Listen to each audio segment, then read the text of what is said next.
अस्सलाम वालेकुम, सत श्री अकाल। मैं हरमीत सिंह और आप देख रहे हैं आपका अपना यूट्यूब चैनल। नाज़रीन, ईरान कई कुवैत और बहरीन पर ताबड़तोड़ हमले किए, उस पर बात करेंगे। ईरान में कितनी शहादतें हुई उस पर भी बात करना ज़रूरी है। और पाकिस्तान, सऊदी अरब और किस किस को अब्राहमिक एकॉर्ड में शामिल होना होगा, इस पर भी बात करेंगे। साथ साथ दोस्तों ये भी बात करेंगे आपके सामने कि इमरान खान के साथ किसकी मुलाकात हुई है। इमरान खान को कुछ हुआ तो किसी को नहीं छोड़ेंगे, इस पर भी बात करेंगे। बलूचिस्तान के हालात पर भी बात करना ज़रूरी है। दोस्तों, कल मैंने आपको एक ख़बर दी थी कि एक मुआहदा होने जा रहा है, ख़ासकर सऊदी अरब और अमेरिका के दरमियान। अब इस मुआहदे के बाद कल एक और ख़बर आई, जब मैं इसराइल की मीडिया देख रहा था कि वो क्यों इतनी खामोश है। तो इसराइली मीडिया, ख़ासकर अपोजिशन जमातें जो थी, उन्होंने बार बार तनकीद का निशाना बनाया नेतन्याहू को, और उन्होंने कहा कि ऐसा लगता है कि नेतन्याहू और अमेरिका के दरमियान पेच जो है वो बड़ा कमज़ोर हो चुका है, और ऐसे में अमेरिका जो कुछ कर रहा है वो ठीक नहीं है। हमारे करीब एक और बंदा, एक और मुल्क अगर ताकतवर बनता है तो यकीनन हमारे लिए बड़ी परेशानी का आलम है। इसके बाद क्या हुआ, डोनाल्ड ट्रंप ने बड़ा रिवर्स गियर ले लिया। अब उसमें एक और चीज़ है, मैं आपके सामने क्या रखूं। आपको पता है कि पाकिस्तान ने $10 मिलियन जो है वो मांगे कि भाई हमें इतना पैसा चाहिए। अब ऐसे में आपको पता है कि पाकिस्तान ये कह रहा है कि पाकिस्तान ने बहुत ज़्यादा खिदमत की अमेरिका की, और इस जंग में को रोकने में हमारा बड़ा किरदार अदा है। अब आप देखें कि एक तरफ तो ये न्यूक्लियर डील जो सऊदी अरब और अमेरिका के दरमियान होने वाली है, अमेरिका ने उसको किस तरीके से मशरूत किया है वो ज़रा आपने कल भी देखा। उन्होंने कहा कि भाई साहब, अगर सऊदी अरब को हम ये डील दे रहे हैं तो आपको क्या करना होगा, अब्राहमिक एकॉर्ड में शामिल होना होगा, यानी आपने इसराइल को एक्सेप्ट करना होगा। इसके बगैर आपको कोई भी ऐसी जो है वो डील है जिस आपको नहीं दी जा सकती, क्योंकि ऑलरेडी ये डील हम आपको तब देंगे जब तक आप इसराइल को एक्सेप्ट नहीं कर लेते। इस मामले के बाद एक सवाल ये उठने लगे कि अगर सऊदी अरब इस डील को यानी अमेरिका के साथ करने को तैयार है तो फिर क्या होगा। यानी शर्त जो है बड़ी सख्त किस्म की शर्त है, लेकिन अगर सऊदी अरब जो है वो इसराइल को एक्सेप्ट करता है तो फिर आपको पता है कि पाकिस्तान, अभी मैं देख रहा था हमारे खुतबा मस्जिद के पास चल रहा था, जिसमें हमारे मौलाना साहब ये खुतबा दे रहे थे कि रब IRGC को हिदायत दे, ये दुआ कर रहे थे। तो यानी आप देख सकते हैं कि पल्ला किस तरफ हमारा भारी होता है, वो आप अंदाज़ा लगा सकते हैं। अगर सऊदी अरब अब्राहमिक एकॉर्ड में शामिल होता है तो फिर पाकिस्तान तो उसने जाना ही है, और पाकिस्तान इससे पहले गज़ा पीस बोर्ड में जिस तरीके से शामिल हुआ वो आपके सामने है। अब ऐसे में अगर अमेरिका कहता है कि ठीक है हम आपको पैसे देने को तैयार हैं, और इसराइल ने इससे पहले ऐलान किया था कि जो मुल्क जहाँ पर अगर कोई इसराइल को एक्सेप्ट करता है तो उसका इंफ्रास्ट्रक्चर, उनकी तकदीर हम बदल देंगे। यानी हम अगर मुसलमान ममालिक हमारे साथ इकट्ठ बना लेते हैं तो हम उनकी तकदीर बदल लेंगे। तो इस वक्त आप अंदाज़ा लगा सकते हैं कि पाकिस्तान के लिए भी इम्तिहान बन चुका है, यानी सऊदी अरब के लिए भी इम्तिहान की घड़ी है, क्योंकि अंदर जो लोग हैं, अवाम जो लोग हैं, यानी अवाम अगर आप देखें उनके जज्बात कहीं ना कहीं गज़ा के साथ जुड़े हैं, लेकिन हुक्मरानों के जज्बात इसराइल और अमेरिका के साथ जुड़े हैं। ये भी आपने अभी तक देखा होगा, ये तासुर जो आपने, अगर आप उधर रहते हैं या इधर रहते हैं तो आपके सामने ये सारी चीज़ें आई होंगी। इसके साथ साथ जो ख़बर मैं आपको दे रहा हूँ, क्योंकि सूरत हाल ये है कि अमेरिका एक तरफ तो मैं ये देख रहा था कि मुख्तलिफ जो सफारत खाने हैं उनको तेहरान से इनखला करने का कहा गया है। जर्मनी, दीगर और कंट्रीज जो हैं उन्होंने भी इनखला का कह दिया कि अपने एम्बेसडर को कहा कि भाई तेहरान को खाली कर दें, क्योंकि तेहरान के हवाले से डोनाल्ड ट्रंप सख्त किस्म की धमकी दे चुके हैं कि तेहरान पर वो कोई ऐसा बम गिराने की तैयारी कर रहे हैं जिससे बड़ा नुकसान हो सकता है। इस वजह से एक तरफ तो ये सूरत हाल है कि कई एम्बेसी जो हैं वो यहाँ से निकल चुकी हैं, जा रही हैं, और उनको पता है कि हालात जो हैं वो ख़तरनाक है। दूसरी जानब अमेरिका में सेनेट ने एक ऐसी करारदाद मुस्तरद कर दी जिसका मकसद ईरान के ख़िलाफ़ जंग के हवाले से सदर डोनाल्ड ट्रंप के अख्तियारात को महदूद करना था। ये धचका लगा है इस वॉर में, यानी फ़ायदा हुआ है डोनाल्ड ट्रंप को।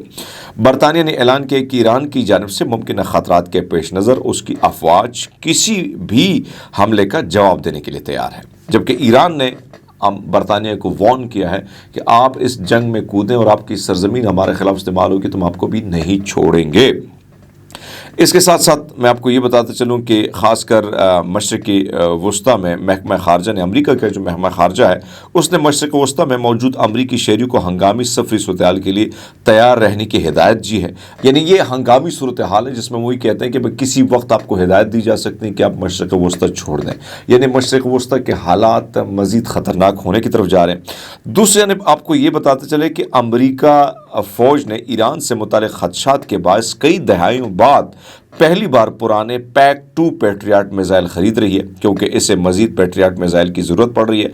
बाज़ रिपोर्ट्स में यह दावा किया कि अमरीकी फ़िज़ाई हमले जनूबी ईरान के जज़ीरे कशम पर भी शुरू किए गए। कल रात बड़े हमले किए गए ईरान के मुख्तलिफ़ इलाक़ों पर। अब मैं आपके सामने कुछ सैटेलाइट तस्वीरें भी रख रहा हूँ, जिस सैटेलाइट तस्वीर में आप देख सकते हैं कि कुवैत में धमाके की आवाज़ अभी रिसेंटली सुनी गई है, जबकि कुवैत इंटरनेशनल एयरपोर्ट पर अर्जी तौर पर परवाज़ें मुअत्तल की गई हैं और आने वाले परवाज़ों का रुख जो है वो भी दूसरे अड्डों की तरफ मोड़ दिया गया है।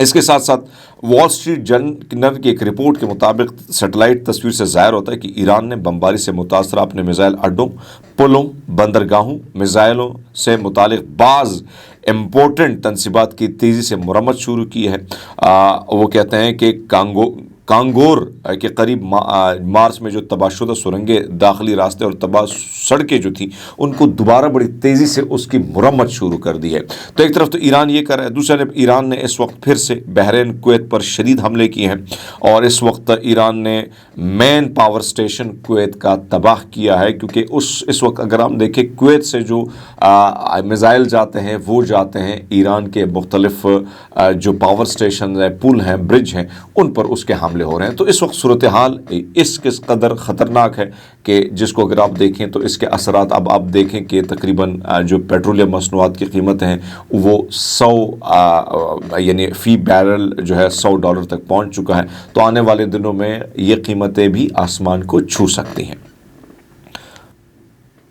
दोस्तों, एक तरफ तो बुशरा बेगम की जो बहन है उसने जो बात की थी टेलीविज़न की स्क्रीन पर कि इमरान खान की दोनों आंखें ज़ाया हो चुकी हैं, इस किस्म की ख़बर उसने दी। फिर एक और ख़बर भी उन्होंने दी कि डिप्टी वज़ीर आला जो है सुहेल अफरीदी इतने ज़्यादा वो नहीं है, तगड़े नहीं है, तो ख़ासकर जो वहाँ पर एक और शख्सियत है तहरीक इंसाफ की, उनको तैमूर झगड़ा को जो है डिप्टी वज़ीर आला बना जाए। अब आइन में तो इसकी इजाज़त नहीं है डिप्टी वज़ीर आला के, पता नहीं इसने किस लॉजिक से ये बात की है। लेकिन फिर दूसरी बात मैं आपके सामने रखूं कि इस खातून की वजह से बुशरा बेगम की जो मामलात हैं वो भी बंद हुई हैं, मुलाकातें, क्योंकि इसके ट्वीट्स होते थे तो इस वजह से बड़े मसाइल बुशरा बेगम के लिए बने।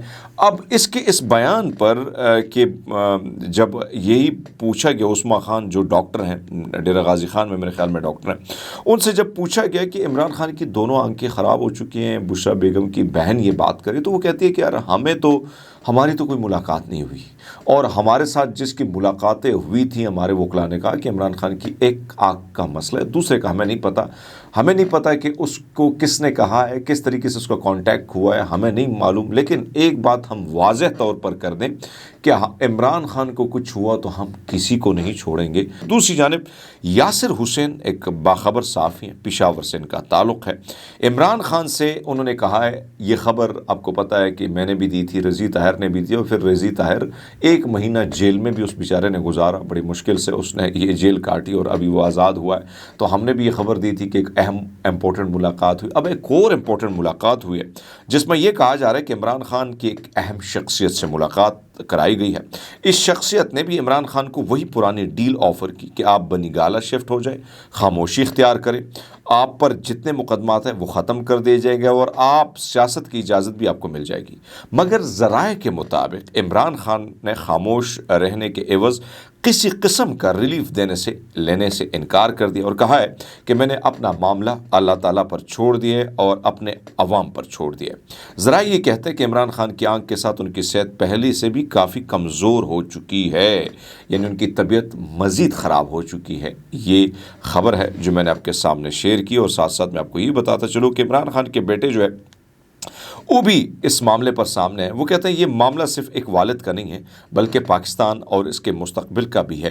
ایک دھاندلی زدہ آمرانہ طرز حکومت رکھنے والی حکومت مسلسل سیاسی مخالفین کو کچل رہی ہے، جمہوری اداروں کو کمزور کر رہی ہے اور کروڑوں پاکستانیوں سے اپنے رہنما آزادانہ طور پر منتخب کرنے کا حق چھین رہی ہے، جبکہ اپنے نظریات کے اظہار کرنے والوں کو خوف و ہراس کا نشانہ بنا رہی ہے۔ میں ایک بار پھر عالمی عدالت سے، عالمی برادری سے اپیل کرتا ہوں کہ وہ اس صورتحال سے نظریں نہ چرائیں۔ نا انصافی کے سامنے خاموشی صرف ظلم کو مزید تقویت دے سکتی ہے۔ قاسم خان نے یہ بیان دیا جو میں نے آپ کے سامنے رکھا۔ اپنا بہت سارا خیال رکھیے گا۔ بہت شکریہ۔